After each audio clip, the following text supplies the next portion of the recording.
salaamaaleykum sama gars yi yéen ñi nga xam ne yéenay topp Révélation TV tey jii nii di talaata yam ak le 7 avril 2026 ñëw ci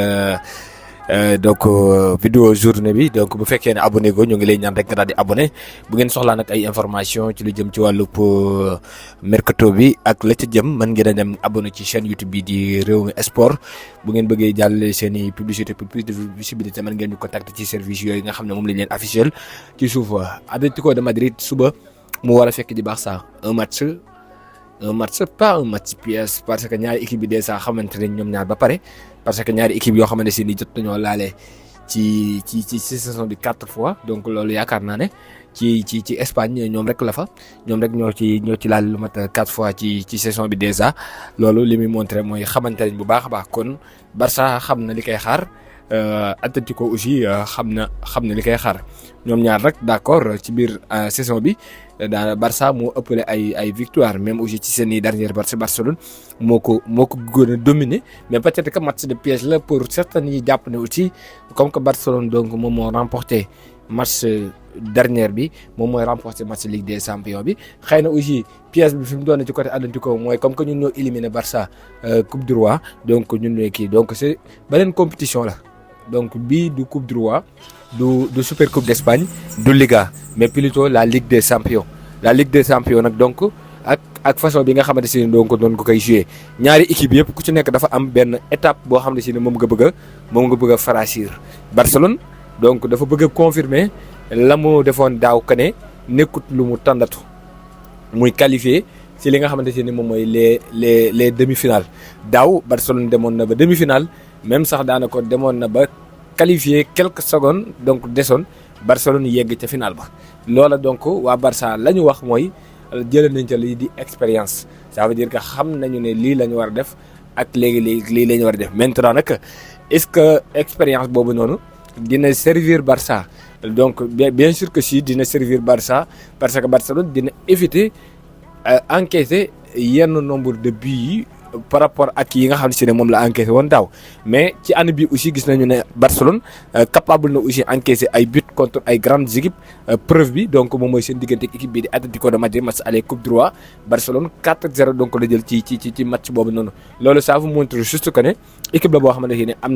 am na lii di qualité mais capable na aussi perte ay match yu am solo ci yi ko gars yi di xaarandi ñu dikk ci conférence de presse bu kii di Hans Flick bokk na ci conférence de presse bi moom kii di Hans Flick lañ ko laaj ci ay question lu jëm ci wàllu Barça Atlético daje ngeen Coupe du Roi daje ngeen Liga gis nañu ne ñaari équipe yi donc à chaque fois dañuy jouer ay match yoo xam ne match yu équilibre lay doon Hans Flick lam leen xam ne mooy Ligue des Champions compétition la boo xam ne compétition boppam la jamono ji ñu toll nii nag li ñu bëgg moom mooy qualifier ci kaw équipe bi di Atlético et pour loolu faaw ñu def donc 90 minutes yoo xam ne yu complet lay doon. Félix tamit xam leen ne donc match bu compliqué mooy xaar Barça parce que ñu ngi war a daje équipe boo xam ne équipe bu compliqué la di équipe bii di Atlético de Madrid avec donc le 4-4-2 donc de Diego Simeone bon tout est possible selon donc kii di Hans Flick donc Barcelone demee li mu jox priorité mooy am résultat bu baax au Camp Nou avant que muy dem fële ci biir Wanda Metropolitano. moom kii di Hans Flick biñ ko laajee ci Atlético mu ne Atlético équipe la boo xamante si ni état d'esprit bi ñu yor. Rare na équipe bu ko yor mais aussi tamit intensité bi donc équipe la boo xam ne si nii aussi dañu am énergie am nañ aussi ay joueurs yu fantastique selon kii di Félix am na ay joueurs ci ñoom yoo xam ne waroon nañoo mën a jouer dernier match bi gars yi dañ leen a noppaloon mais ñenn ñu aussi voilà jouer nañ ay ñëpp donc dañu doon ay joueurs de qualité. am na ci joueurs yu ñu reposé wu nag comme Griezmann comme Alvarez mais ñeneen ñi ngi fi ñoo xamante aussi c'est des joueurs importants pour kii di Diego Simeone nekkul nag lu yomb dugal ñaari bii contre Atlético lu compliqué c'est des matchs compliqués mais c'est un match de Ligue des Champions donc émotion donc da ciy am et suba donc dinañ fexe am résultat bu baax xam ne donc match retour bi biir Atlético Madrid lay doon.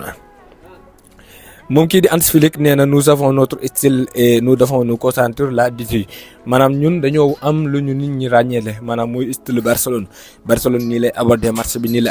bi donc loolu Barcelone ci la war a focaliser wu. Nous avons une opportunité d'atteindre donc les demi-finales et c'est notre objectif am nañ li nga xamante ne moom mooy yoon pour mën a dem ci demi-finales yi te loolu nag moom mooy sunu bëgg-bëgg. Hans Flick sur les joueurs avertis maanaam joueurs yi nga xam ne bu ñu amee carton jaune du ñu jouer retour bi comme Lamine Yamal mu ne je n'accepte pas que nous ayons des disputes avec les adversaires il faut se concentrer sur ce qui s'est passé dans le match mu ne donc bëggul joueurs yi donc vocaliser wu de trop ci lu jëm ci wàllu carton ou donc affaire de suspension mais surtout nag lu jëm ci wàllu kaddu yu mën a juggante diggante joueurs yu Barça ak Atlético ba carte du ci jukk loolu donc nekkut loo xamante ni lu mu bëgg la ça veut donc qu'il soit concentré et sans discuter avec l'arbitre eux aussi ils ont beaucoup d'avantages donc c'est la même situation pour donc li ma bëgg muy Lamine Yamal ak bépp joueur bu ñu war a mën a suspendre mooy suba ñu concentré wu te bàyyi arbitre bi ndaxte carton moom li ko gën a gaaw a mën a jox bokk na ci sonal arbitre bi beneen bi aussi moom mooy nga bañ a nekk fii di xooloo ak joueur équipe bi nga dajeel nañu xam ne aussi côté suspension bi ci côté Atlético aussi am na ay joueurs yoo xam ne bu ñu amee carton jaune du ñu jouer match retour bi. ñu laaj ko ci kii di Cancelo mu ne il est important que nous soyons concentrés donc dès le début mu ne lu am solo la ci match bi. donc Barcelone jëm ci concentré wu donc dès le début ça veut dire que bañ a wane benn fight et nous sommes prêts pour ces deux matchs c'est la Ligue des Champions c'est formidable d'y jouer et tout le monde veut donc ça c'est majoré mu ne donc lu am solo la parce que deux matchs la yoo xamante ne deux matchs Ligue des Champions quart de finale la donc ñëpp ko bëgg a jouer ñëpp ko bëgg a fekke donc ku si nekk donc na jéem a def li nga xam ne moom nga war a def comme ay performances. Nous préparons chaque match et tout le monde donc doit faire donc des efforts défensifs mu ne donc chaque match ak ni ñu koy préparer waaye li mu gëm moom mooy jour bu nekk donc da nga war a défendre ça veut dire que ñëpp ñoo war a ànd pour taxawal benn lii di effort défensif bu ci avoir donc une équipe compacte donc sans t'aider est très important que tout le monde apporte mu ne dañoo war a am équipe boo xam ne équipe bu compacte lay doon ku nekk aussi di jéem a dimbali sa morom bu fekkee ne attaquant nga parfois ngay dimbali défense bu fekkee ne défense nga parfois ngay dimbali li nga xam ne moom mooy lii di attaquant yi pas seulement offensivement mais aussi derrière waxul donc na waa donc défense bi dimbali attaque bi mais aussi tamit waa attaque bi dañoo war a dimbali li nga xam ne moom mooy waa défense bi. Nous avons préparé donc une stratégie pour le match mais maintenant il faut savoir donc les mettre en œuvre sur le terrain de jeu mu ne ñun préparé ni match bi ni ñu ko war a préparé léegi nag li des mooy la ñu préparé ñu wane ko donc ci biir match bi ça veut dire que Barcelone donc pare na ci côté boobu noonu. Le 4-0 en Coupe du Roi point de inflexion donc ñu laaj ko ci 4-0 yi nga jëloon ci Coupe du Roi mu ne je pense que depuis ce match chez lui contre Girone notre jeu s'est amélioré depuis donc match boobu jàll ba tey. dafa mel ni liñ ci jàng dafa bëri donc équipe bi amélioré woon na donc ci côté yu bëree bëri sur les buts considérés après des actions par les jeunes ci bi ñu laaj ko ci biir yi ngeen di jël te muy jugee donc ci contre attaque ci côté yi nous essayons donc de nous préparer à chaque match dañuy dem donc match bi jëm donc ñu xool naka lañ ko war a préparer ce n'est pas facile donc nous avons donc joué avec une bonne structure et bon positionnement nekkut lu yomb mais match bu nekk dañ ko war a aborder donc ak benn structure wala tamit ak positionnement ça veut dire que taxawaay bu baax ci côté joueur yi chacun donc doit être impliqué aussi bien en attaque en défense loolu moo tax ma ne sax ku nekk donc da nga war a impliqué moo xam donc muy attaquant bi muy aussi li nga xam ne mooy défenseur yi. ante fi ñu laaj ko ci Lamine Yamal mi nga génne keroog war bokk sax ci match contre Atlético mu mer. Ce qu'il faut dire, c'est qu'il a 18 ans et pour moi, il a un niveau d'incroyable. C'est que li ñu war a wax ci Lamine Yamal nekkul Lamine Yamal daa mer wala daa kontaan mais li ñu war a taxaw te yéemu ci muy Lamine Yamal bi nga xam ne 18 ans la am déjà am niveau bii mu am. Bien sûr, parfois il s'efface si ça le fait sortir ou pour n'importe quelle situation. dëgg la parfois ma génn ko mu mer parfois aussi situation yi sax day abordable ci moom teewul donc day mer et loolu aussi li ñu war a comprendre mais c'est un joueur émotif et c'est une bonne chose et c'est le soutien ça veut dire que joueur la boo xamante ne nii donc dafa gaaw a yëg boppam donc joueur la bu émotive et comprendre naa loolu et man donc maa ngi nii pare naa donc pour soutenir ko ci bépp période bu mu toll ak waa Barça et la mujj ca lañ ko laaj moom mooy pensez-vous que la fatigue physique sera déterminante est-ce que ci match bi jàpp nga ne que maanaam sonn gi joueurs yi sonn ndax match si ñuy tegale mën naa tax donc Barcelone am ay jafe-jafe ci match bi que l'épuisement donc au match de championnat pourriez-vous affecter lors des deux confrontations directes contre Atlético. Ça veut dire que match yi ngay jouer Espagne di Liga est-ce que loolu nekkut lu lay sonal ci li nga xamante ne moom mooy ñaari match yi nga war a dëkkmal ak Atlético. J'espère que cela n'arrivera pas li ma gëm moom mooy wala boog li ma yaakaar moom mooy